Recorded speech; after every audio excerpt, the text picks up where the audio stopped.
What do I admire about Madison? Just about everything. But if I had to pinpoint something, it was his deep wisdom in trying to design a Republican government that would not fail. Why would it not fail? Because it took seriously human nature. Mm, Federalist 10 is all about the need to make sure that the design of the government is not some utopian design. right. We're not designing government for angels. And human nature has its glories, but human nature has its deep faults and flaws and foibles. One of the things he learned from Witherspoon is just how flawed human nature is. And that all comes out in Federalist number 10. Sure does. You know, human beings can be very selfish.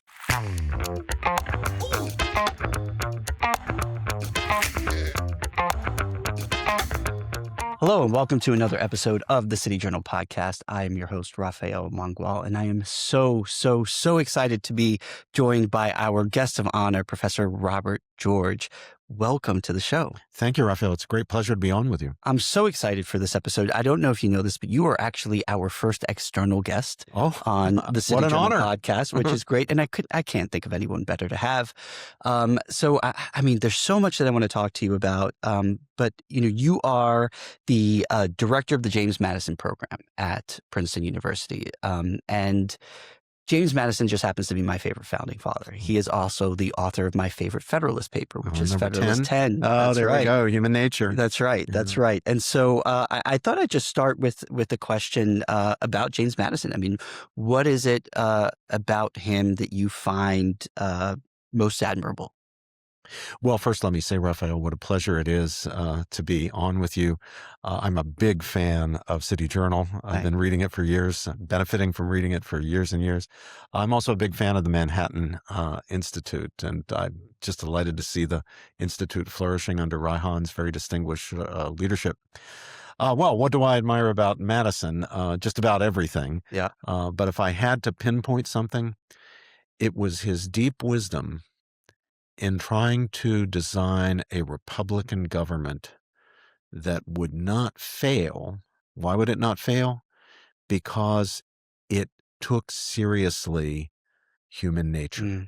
Federalist 10 is all about the need to make sure that the design of the government is not some utopian design. Right. We're not designing government for angels. We're not designing government Well, for... if men were angels, no government would be necessary. Right? That's not quite true, actually. I can tell you why, but the basic insight that he's after there, I think, is true. The government has to be designed with human nature in mind. Yeah. And human nature has its glories, but human nature has its deep faults and flaws and foibles.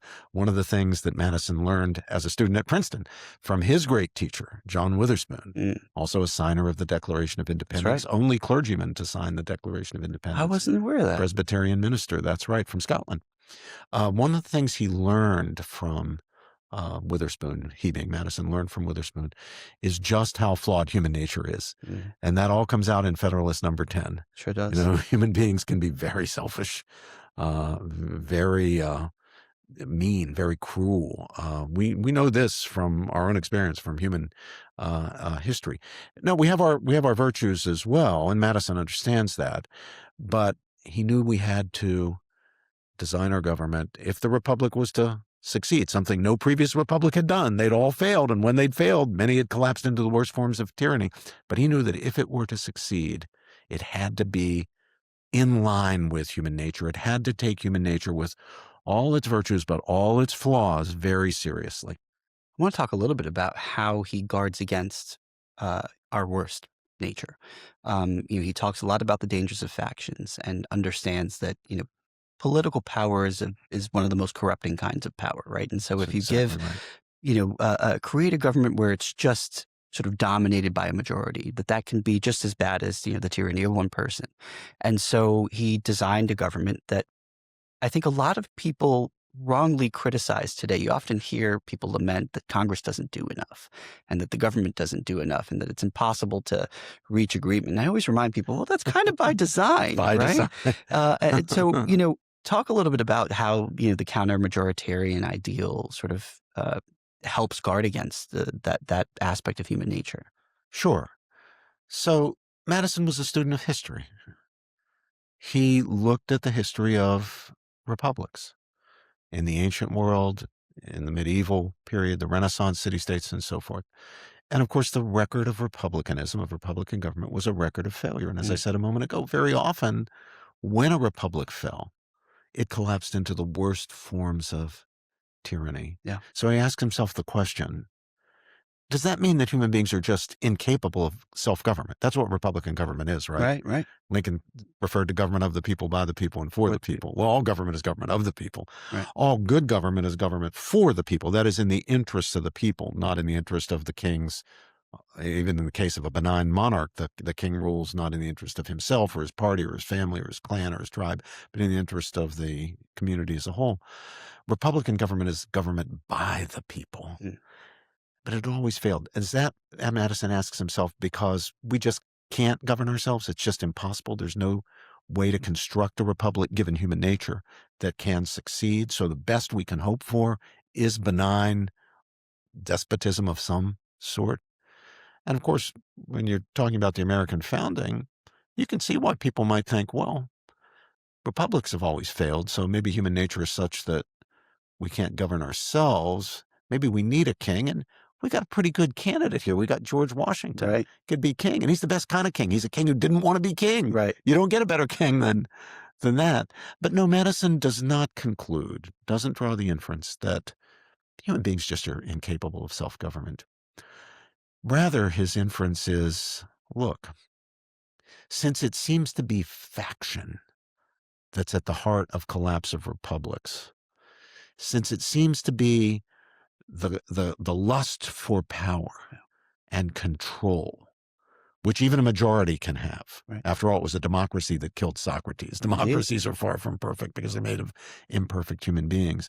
So his inference is, since we've got this problem with factions and their lust for power, isn't the solution a system of structural constraints on power? And this is basically what our Constitution is, a system of structural constraints on power. It's making sure that nobody has too much power, Right. that power is divided first between a national government as a government of delegated and enumerated and therefore limited Right. powers, and states as governments of general jurisdiction exercising plenary authority, what we call in the common law tradition, police powers, protect public health, safety, and morals, but then also dividing within the national government the powers of an executive who's independent of the legislative, which has its own powers, which is independent of the judicial, which has its own powers. What we call that our separation of power system. The whole plan taken together is structural constraints on power. So nobody has too much. Everybody who has power is checked by somebody else with some power, and power is rendered accountable. Really, it's about accountability. What the worry is, what the danger is unaccountable power, whether it's in the hands of one person or in the hands of a small group of people, or even in the hands of the demos, the people as a whole. Unaccountable power produces bad stuff. Indeed. Disasters, catastrophes, tyranny. So how do we preserve liberty and prevent tyranny? How do we avoid a homegrown version of what we overthrew under the king? We do it with a system of constitutional structural constraints on power. And that's such an important insight, because I think when a lot of people who haven't really given much thought to the Constitution and its importance and its role in American life, the sort of first thing that they point to about the Constitution are the rights that it grants to the Right, people. which were only added as a set of amendments right? Yeah. afterward. That's right. As a kind of set of suspenders to add to the belt. Right. Right. And what, one of my favorite quotes from Justice Scalia, which I won't try to deliver verbatim because I'll butcher it, but, he made the point during his confirmation hearing that, every banana republic in the world has a constitution that grants rights. What makes America different, what makes America work, which allowed us to persevere through 250 years almost now, is that the structural constraints that you were just talking about. Well, exactly right. I knew Justice Scalia very, very well. We were close friends. And he used to have a pocket copy of the Constitution. He would reach into his pocket and there'd be the American Constitution. In the other pocket, he would carry around a copy of the Constitution of the Soviet Union. That's right. And he'd pull out that when he was speaking to groups, he'd pull out, to make the point you're making, he'd pull out that copy of the Soviet Constitution and he'd begin reading from the list of rights, their Bill of Rights: freedom of speech, Right. freedom of religion, freedom of assembly, due process of law. Sounds great. Yep. On paper, those are wonderful freedoms, but they were mere, to use the words of our founders, parchment guarantees. That's right. They were meaningless. They were meaningless against the actual gangster Soviet regime, against that oligarchy. No, the real protection for power is not so much protection against the abuse of power is not so much in a judicially enforceable Bill of Rights as it is, and this was Scalia's point, of course, in limitations on power. Right. Right. That's why Madison, I believe it was Madison, says in the Federalist Papers that for all intents and purposes, the Constitution itself, this is before we added the Bill of Rights, is a Bill of Rights. Right. He argued initially against adding a Bill of Rights because the Constitution itself, the unamended Constitution, is for all intents and purposes a Bill of Rights. And he was absolutely right about that. Right. Yeah. No, I do think that there's kind of an interesting, debate that's been going on in the right legal circles for a long time. Certainly, sort of characterized my years of law school, which was that, there was some people on the right who believe that all the rights articulated in the Bill of Rights are all the rights that you have. If it's not in the Constitution, you don't have a right to it. And yet we have the other view, which is that no, there are rights that are unarticulated. And the question, to that argument is always, well, what's the limiting principle? And the limiting principle is the limits on government. Exactly right. Limitations on governmental power. Right. We have a Ninth Amendment that had to be added because we added the Bill of Rights. Right.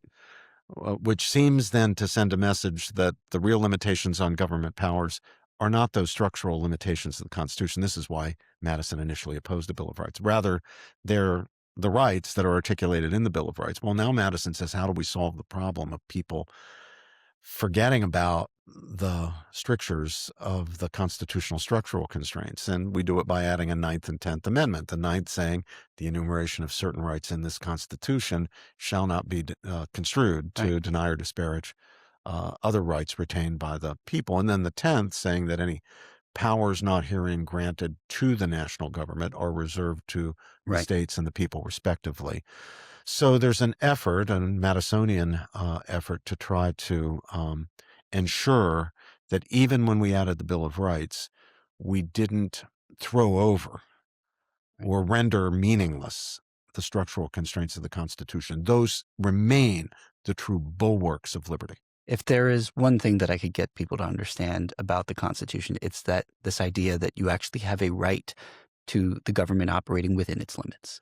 Precisely right. That is exactly right. Which isn't... Now, when we say the government, we mean the governments. Right. So the national government only has the powers delegated to it. Right. It seems to have forgotten that. Right. That's right. And too often we, the people, have forgotten that. Right. So we let the national government exercise powers that they have not been granted, and that's bad. Okay. And then there's also the states, governments of general jurisdiction. Now, they have plenary authority, but the Constitution does prohibit to them certain powers. Just an elementary example, the power to confer titles of nobility, the power to enact ex post facto laws, and so forth. But the real protections of liberty, the real protections against tyranny, are those structural constraints. Our problem is we don't honor them. We don't hold our government to them. We've allowed government to grow beyond them, to usurp the authority of the people themselves, to override the structural constraints, and that's perilous. And in some cases, we've allowed elements of the government to surrender their own powers to be exercised the abdication by other of powers by the Congress to, on the one side, the executive, and on the other side, the courts, is a scandal. I often tell my students, the most neglected word, the most forgotten word in the entire Constitution is the very first word of the very first and only sentence of the very first article of the Constitution. Remember, the Constitution begins with the preamble. Yes. We, the people, in order to form a more perfect union, and so forth and so on. The preamble tells us what they're about to do. Right. And then Article 1 begins doing it. Then we have Article 2, Article 3, and so on. Well, when they get down to business in Article 1, actually doing it, what's the very first word of the one and only I'm going sentence? to fail this quiz. It's the word all. All. All legislative powers herein granted shall be vested in a Congress of the United States consisting of a Senate and a House of Representatives. Now, I'll let you know a little secret, Raphael. All meant back there in the 19th century, late 18th 18th century, century. Yeah. late 18th century. The word all meant what it means today. It doesn't mean some, it doesn't Right. mean many, it doesn't mean a lot. It means all. That's right. And yet, if you look at how we are governed today, if we look at the actual situation we Americans are in when it comes to the rules governing our lives, our businesses, our interactions, can we honestly say that those rules, those laws, that legislation is the product of Congress? Right. Right. I When mean, I- so much of it is the product of the executive That's branch right. and its agencies, so much is the product of courts, just manufacturing law, when judges, in theory, are supposed to be interpreting and applying the law to disputed cases, not actually making Right. the law. But I'm old-fashioned. I'm old school. When I see the word all, I think they mean all. Right. Right. So Congress should be legislating. The executive should not be legislating, Right. not by executive orders, not by signing statements, not by agency. And the courts should not be legislating. And it's not just that the courts and the executive have stolen power from the Congress at the federal level. That's bad enough. Sure. The greater problem than that is that Congress has Right. abdicated its authority because congressmen don't want to make hard decisions. That's right. Take politically perilous votes, Well- take responsibility, be accountable. I blame Congress every bit as much as I blame the long string of Democratic and Republican Yes. presidents who have stolen power. That's basically. exactly. I think And that's same with the courts. That's exactly the right point. When my first couple of years here at the Manhattan Institute, we had an event at which Richard Epstein was speaking, and he made the point that our government was designed for ambition to counteract ambition. That's what it says in Federalist Number 10. Right. Exactly right. And yet we've ended up with a system in which lethargy is counteracting lethargy. That's a good point by Professor Epstein. He's a brilliant man, and that's an excellent point. He is, but I do think it's shocking to people sometimes when they realize how far away from that ideal that we've gotten. But there's a word that's come up a few times already in this conversation, which is liberty. And it has been a concept that, to my mind, has always kind of informed the modern conservative movement, right? We are primarily concerned with human liberty and preserving it and making sure that it can be exercised in a way that is beneficial. And yet, I think that there is a very strong disagreement on the right today about the role that liberty plays. You have this kind of divide between conservatives and libertarians where, conservatives are kind of thought of as the anti-liberty folks, the people who are willing to constrain liberty much to too high a degree. That's never sat well with me because I've kind of always identified as a conservative and not necessarily a libertarian. I mean, what's your view of that? Like, where does the modern conservative fall in this argument about the proper scope of individual liberty? There's an important libertarian component to, I think, sound conservatism. There's an important libertarian impulse. It's far from the whole story, Sure. but it's an important part of the story. And I commend my libertarian friends for their zealous advocacy and defense of that element of the larger conservative picture. But conservatism isn't reducible to Right. libertarianism. And conservatives have a range of values that they seek to conserve, including liberty. One of those values, perhaps the most fundamental of all our American values, is the value of equality rightly understood. Mm. Not equality of outcomes, Right. not equality of wealth, not equality of opportunity, but equality before the law. Very crucial. Every conservative should be zealous in his defense of that. And that equality in turn reflects, it's a kind of implication of a deeper and more important and fundamental equality. And that is the principle of the equal dignity, the profound, inherent, and equal dignity of each and every member of the human family. We human beings, as our founders recognized, are unequal in many, many ways. Right. We're unequal in strength. We're unequal in talent. We're unequal in intelligence. We're unequal in charm. We're unequal in status. We're unequal in beauty.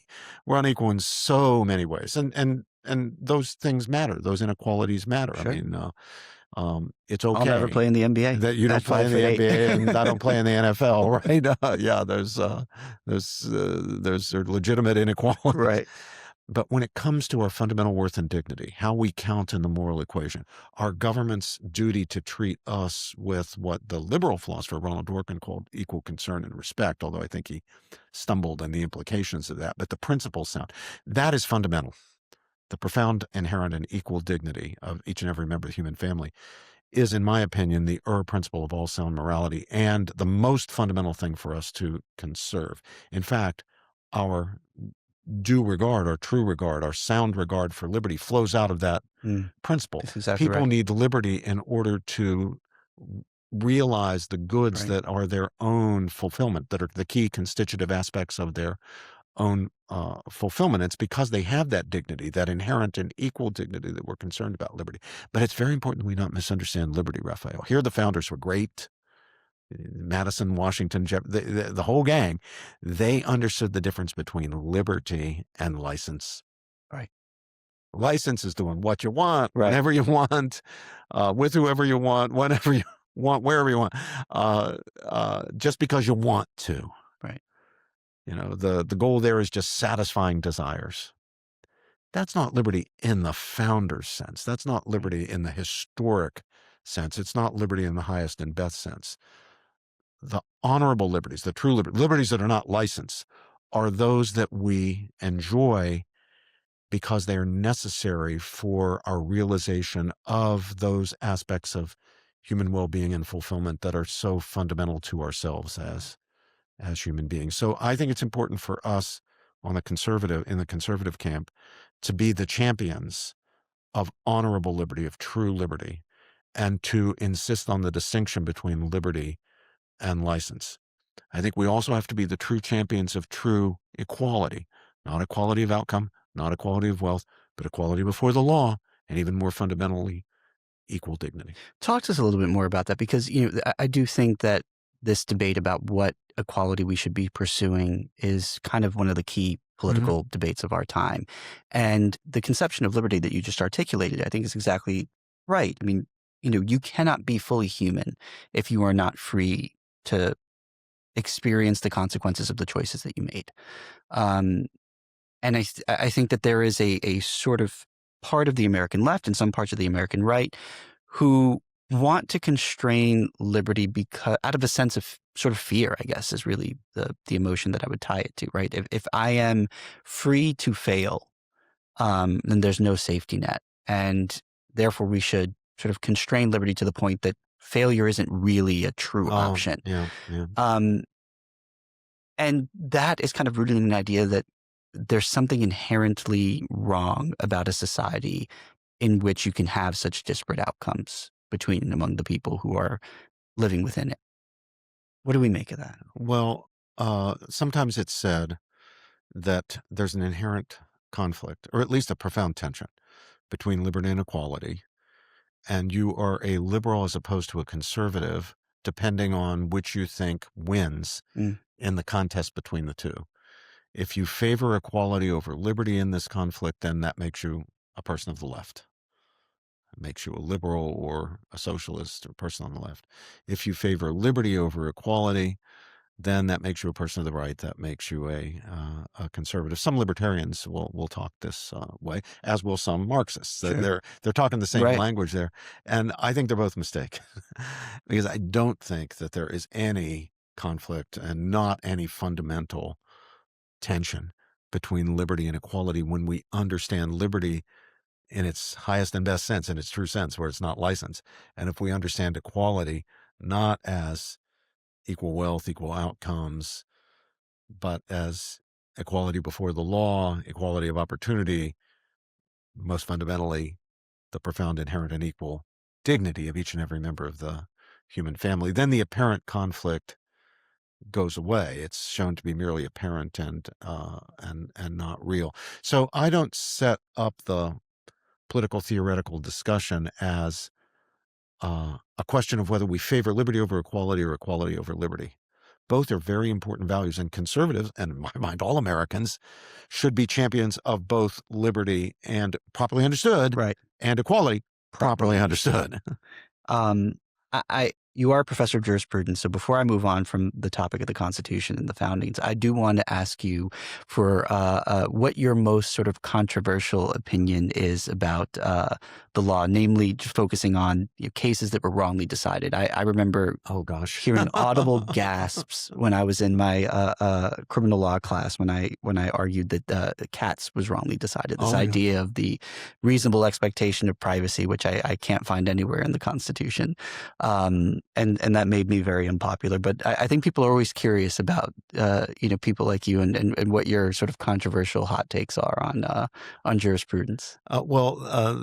This may come across as dodging your question, but in the spirit of the question anyway, it's not so much a decision I think was wrong, Okay. but where I sometimes shock my own students is by giving the credit I think it's due as a great opinion, making powerful and profound points, albeit at the end of the day on the wrong side, is Justice Frankfurter's dissent in the second flag salute case during World Interesting. War II. This was the case of West Virginia versus Barnett, Right. that overturned a case from just 2 or 3 years earlier called Minersville School District against Gobitis, in which Frankfurter had been the author of the Majority opinion, opinion. which I believe was unanimous. If not unanimous, it was 8-1. It was an overwhelming Right. victory. But the court in just 2-3 years reversed itself, putting Frankfurter in the majority because he didn't reverse himself. And this was a case that involved Jehovah's Witnesses families whose children were in public school. And the first case was in Minersville, Pennsylvania. Second case was in West Virginia. And the schools introduced mandatory Pledge of Allegiance ceremonies, flag salutes. And from the perspective, the distinctive religious perspective of this particular religious group, the Jehovah's Witnesses, it was impermissible to participate in this ceremony and to say the pledge because they perceived it as a violation of the Bible's command against worshiping graven images. Now, most Americans of most faiths don't see that Right. as a form of idol worship, but the Jehovah's Witnesses in good faith did. I mean, it was their religion's teaching. So they wanted their children to be exempted from the flag salute. But the school officials, or the school boards, or the state, in the case of West Virginia, did not want to exempt the Jehovah's Witnesses' children. So the case came up the first time, and the court ruled in favor of the schools. Right. Said, no, the schools have the right to impose the requirement that the kids say the Pledge of Allegiance. If the kids wouldn't say the Pledge of Allegiance, the schools have the right to impose a discipline on them, including throwing them out of school, which is what, in fact, happened. Right. They were excluded from the public school. Then 2 or 3 years later, the court reversed itself. I could go into the reasons why they reversed themselves, but they're not critical to the point I'm trying to make here. With Frankfurter in the dissent. Now, Frankfurter begins that dissent. It's a magnificently written dissent. I mean, it's one of the great literary works of jurisprudence. He begins by saying, as a member of the most vilified minority in human history, being Jewish, Right. as a member of the most vilified minority in human history, I am scarcely insensible to the claims of liberty, which are basically the claim being made by the Jehovah's Witnesses. It says, but nevertheless, we as judges must not usurp the authority of the elected Right. representatives of the people as to what the requirements of the public good are. He makes clear that if it were up to him in a legislative role, Right. he would gladly grant an exemption Right. to these children because of their religious faith. But he notes that I'm a judge. I'm not a legislator. Right. It's not up to me. If I disagree with the legislation, that doesn't mean the legislation is unconstitutional. Right. It means I have a different political perspective on the question. It's up to the people acting through their elected representatives to decide the question, even if they decide it in a way that I think is wrong. Right. And I quote at great length in my classes. I make my students listen to, they're supposed to have read it, Right. Right. but I go through very slowly the points he makes about how the judicial usurpation of legislative authority infantilizes the people politically. Right. It takes their responsibility to be the guardians of their own liberties away from them, rendering them what? Very poor guardians of their own liberty, Right. utterly dependent on some elite class, some aristocracy in black robes.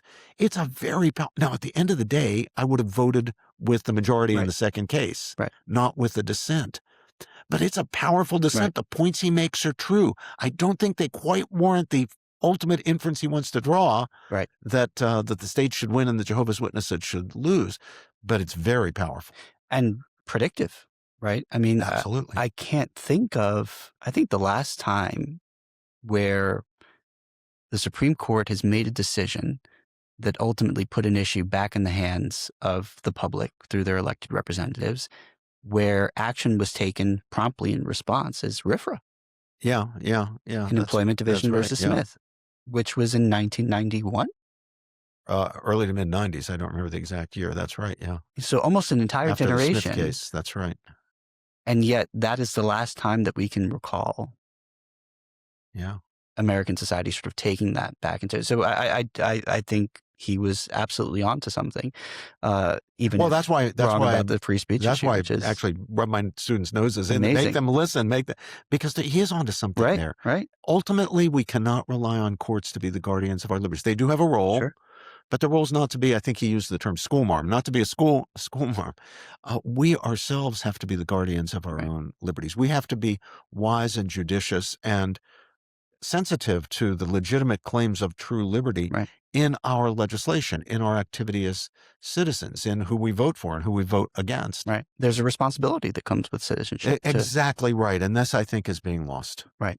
You know, I'm listening to you speak and I'm just wishing that I had done well enough in high school to end up in one of your classes.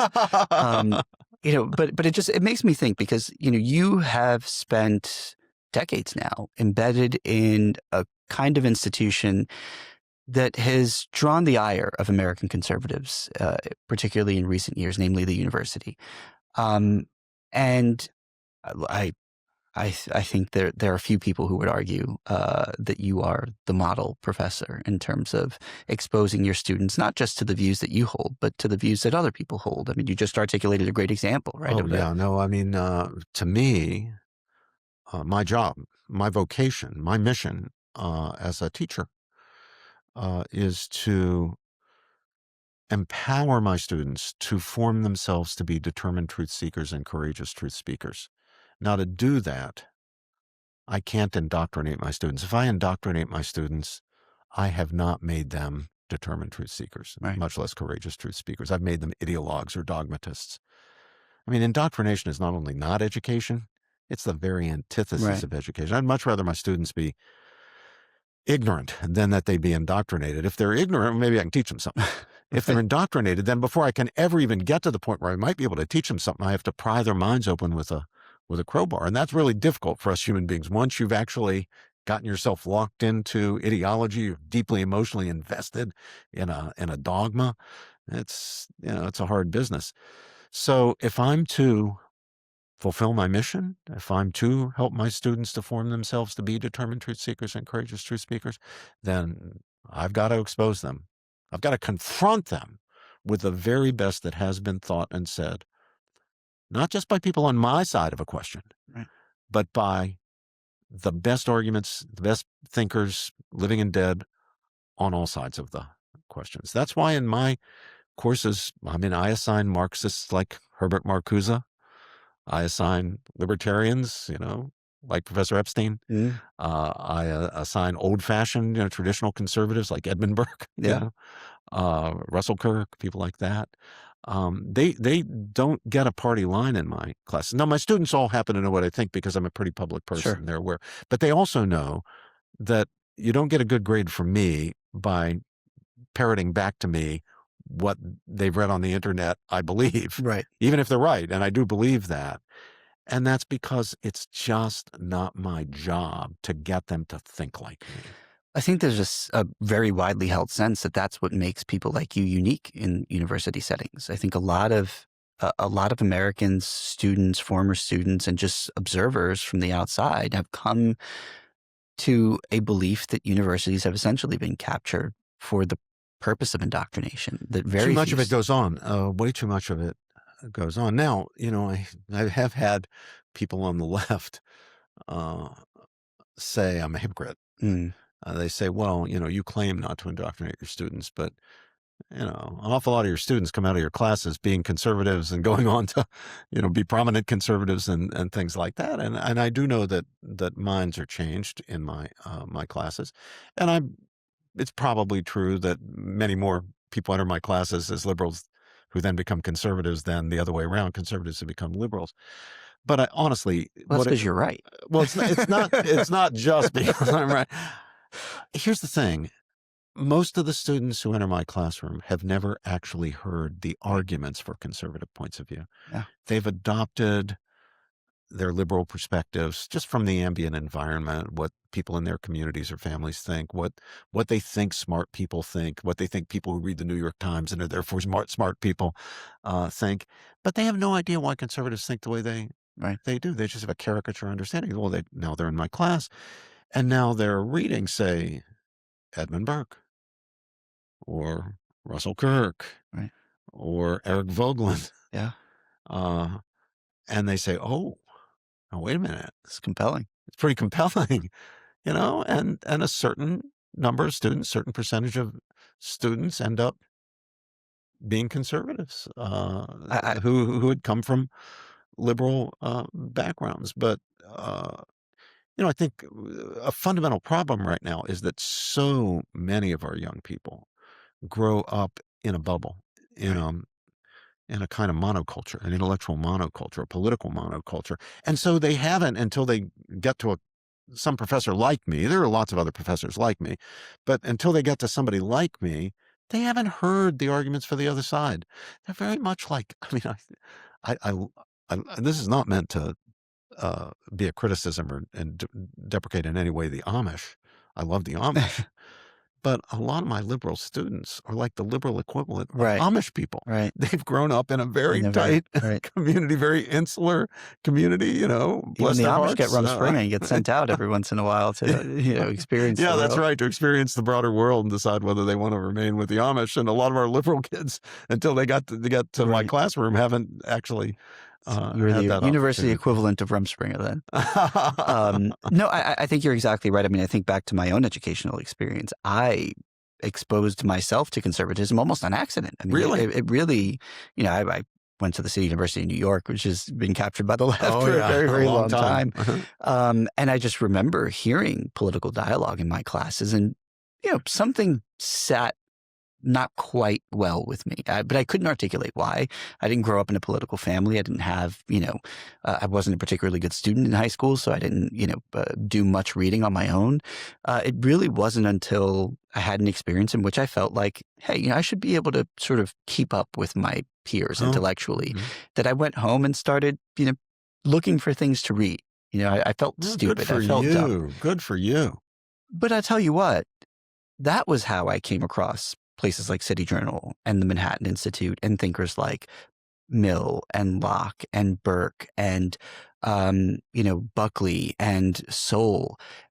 And it really turned me off of my educational experience. I became sort of angry about the fact that here I was paying money to be educated, and yet all the most interesting and thoughtful things that I was reading, I was finding on my own and had never heard in a classroom, essentially, really until I got to law school was sort of the first time. And even then, I think I had one conservative professor and a couple of liberal professors who did a good job of talking about the conservative point of view. Huh. And that leads me to, this question of what to do about it. And I think that there are a lot of people on the right who have kind of written universities off, said they're lost, right? Professor George, you're amazing, but you are, a needle in a haystack at this point. You're outnumbered, 600 to 1. It's time to scrap these things and start anew. You have some people like Jordan Peterson started starting their own online kind of universities with Peterson Academy. There are all these ideas. All of them have kind of reflected this notion that the university is lost. I suspect you disagree with that, and I want to get your... Well, I mean, if you tell me that I'm outnumbered 600-1, my immediate impulse is to say, great, charge. Let's bring on the argument. I mean, let's bring on the argument. I mean, it only takes one to expose students who are within earshot of a competing point of view. I suppose many universities won't allow there to be two conservatives, because if you had two, we'd have them surrounded. No, I'm also excited because there are things happening in universities now that are very positive. There's a lot of bad stuff, no question. There's way too much indoctrination. There's too much of a monoculture, too much of a bubble. All that's true. But gosh, look at the rise of the civics programs, the so-called civic centers all over the country. Programs modeled in many cases on my program at Princeton, the James Madison program, which now it's in its 25th year. Wow. At Princeton, and it's a large program. We have just about 350 undergraduate fellows of the program.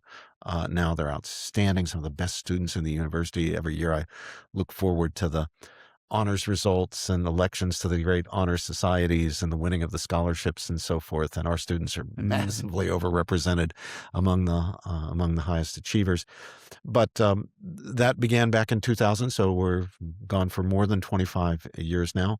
And these programs modeled on us have now popped up all over the country, and some of them on a much larger scale, especially in the state universities. There are really promising civics programs at schools of civic leadership at Arizona State, University of Texas at Austin, University of Florida, University of North Carolina, Chapel Hill, University of South Carolina, University of Tennessee, the Ohio State University. Georgia looks like it's going to create one at Georgia Tech and one at University of Georgia. And the big news is that the University of Michigan has announced that it's creating one and has made an initial commitment of $50 million to create a civics program. And the avowed purposes of these programs, among others, is to enhance the viewpoint diversity, the range of perspectives available. They're not supposed to be conservative indoctrination centers. Right. And I would be the first one to be really disappointed if they went down that road. But they are meant to broaden the discussion, make sure there are many, many more points of view represented in the discussion. And they're flying, especially at these flagship state universities. But there are also important programs at Harvard, Professor Tyler Vanderweel's program in human flourishing, University of Pennsylvania, Jesus Fernandez Villavarde's program in free markets, the University of Chicago, Professor Candace Vogler's program in moral philosophy, and on. The Johns Hopkins has now got a great new program in its Washington, D.C. campus, civics program under Professor Bill Hewell. They took him from the University of Chicago, a conservative political scientist.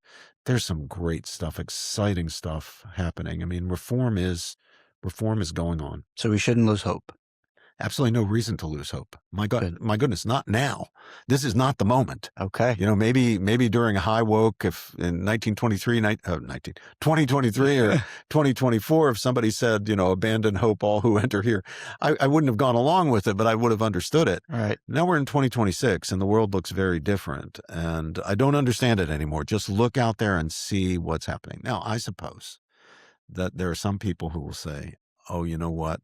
These reforms are actually a bad thing. These civics programs are actually a bad thing. All these new programs and institutes and schools at other universities around the country are a bad thing because they will give the university, which is fundamentally corrupt, a patina of legitimacy, right, and will impede what should be our effort to burn it all down. I just think that is a terrible mistake. We don't need to burn it all down. We need to reform it. We certainly don't need to be indoctrinating students in the conservative point of view. We need to be forming the young men and women entrusted to our charge to be determined truth seekers and courageous truth speakers. They'll end up where they end up. I'm pretty confident that a lot of them are going to end up in a place I really like, but it shouldn't be because I'm indoctrinating them or anybody else is indoctrinating them. It's because they're thinking deeply, critically, which always includes self-critically, and for themselves. You've kind of anticipated where I was going to go with my next and final question for you, which is, as a university professor, you have a sort of unique access to a segment of the population that I think a lot of people have been worried about, and that is young men. Mm. Um, you are in a position where you can be a role model, where you can be sort of a guidance counselor of sorts for men who are trying to find their way to maturity. There is a sense that young men have kind of been, you know, both formally and informally castigated by broader Oh society. yeah, And as a result, they have kind of pulled back and fallen into the trap of, the sort of chauvinistic manosphere and, the Andrew Tates of the world and very that bad sort of stuff. thing. Very dark. And I share that concern and sense of angst about that. And I was wondering, someone with your experience, with your wisdom, I mean, how do you think about that responsibility? Yeah. Well, I'm not speaking here about any particular individual. Individuals are individuals. There's a wide variability, but we can look in broad categories and see where different categories of people are. There are some very serious problems with our young women today, Mm, and they are especially egregious in the case of young liberal secular women. mm, Rates of depression, anxiety, all sorts of problems are out of control yeah, when it comes to young women, especially young women who are not in religious communities and who are progressive or liberal in their political beliefs. That's just a fact. That's the yeah, way it is. Um, Young women who are conservative are doing pretty well.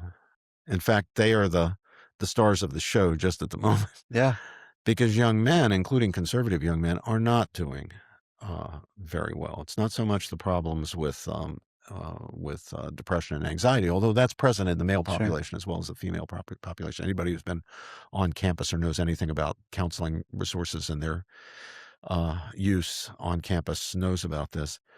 But a lot of our young men are in danger of falling into dark ideologies, including dark ideologies of the right. Yeah, This is the Andrew Tate yeah, phenomenon, the Nick Fuentes phenomenon. I have been shocked. I have to tell you for sure. I know I'm an old guy, but I have been shocked to see the revival of anti-Semitism among young men, including conservative young men, including religious young men. I'm Catholic, young Catholic men. It's not the majority, anything sure. approaching it. It's still a small minority, not quite marginal. A year ago, I would have said marginal. Mm, Now it's not quite marginal. You just look at who's listening to whom and, stuff that's said in chat rooms that gets exposed and so forth. I never would have imagined in 2026 we would see this, but we are seeing it. I'm not seeing that among young conservative women. I mean, yeah, I'm sure they're, again, individuals, they're exceptional cases and so sure. forth. But if we look at groups right now, look in group categories right now, I'm seeing, hey, you know what? The young conservative women have it together. Yeah, They really have it together. One of my students who works here at the Manhattan Institute, Danielle Shapiro, is a very yeah, good yeah, example of this. And I have so many more. And of course, I've got some great young conservative men as well. And there are students on the liberal side, both male and female, in my classes who are doing fine, who are doing yeah, great. But, speaking again in terms of broad categories, we have a real problem on the female side, especially with progressive, secular women. We're starting to have a serious problem on the men's side, and not just with liberal men, but also in a different way with conservative men. What's happened in the wake of the assassination of Charlie Kirk mm, has been exactly what I feared might begin to happen, a radicalization, a kind of right-wing authoritarian yeah, radicalization of our conservative young men. Many drew the inference that, well, look, um, Charlie tried to reason with people. He tried to do it by way and of this is what he argument and got, right? And discussion. so, They killed him. That doesn't work. We need other means. And they've fallen down a rat hole yeah, into racism, into anti-Semitism. This is not us as conservatives. Anti-Semitism is not right, us. Racism is not us. Goes back to that point I made at the beginning. the principle of all sound morality, what we should be conserving above all else as conservatives, is the principle of the profound, inherent, and equal dignity of each and every member of the human family. And that is simply incompatible with anti-Semitism, with racism, any of these bigoted attitudes and perspectives.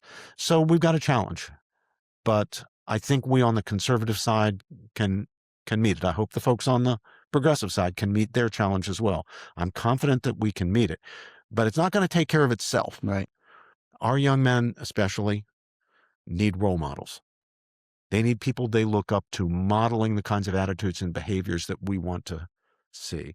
Attitudes and behaviors that hold up, that valorize the best in our tradition, conserving the principles of the American founding, principles of the Constitution and the Declaration of Independence, the basic Judeo-Christian ethic founded on that principle of the profound, inherent, and equal dignity of each and every member of the human family. That's what our young men need, and it's up to us to provide them with that. Well, I can't think of anyone more up to the task than you, sir. Thank you so much for taking the time. Great pleasure. I think this was incredible. I hope you all who are watching, listening, enjoyed it as much as I did. Please do not forget to like, comment, subscribe, shoot us a note, tell us what you liked, what you didn't like, share this with your friends so that we can continue to have great, amazing guests like the great one and only Robert George. Thank you so much. Thank you, Rafael.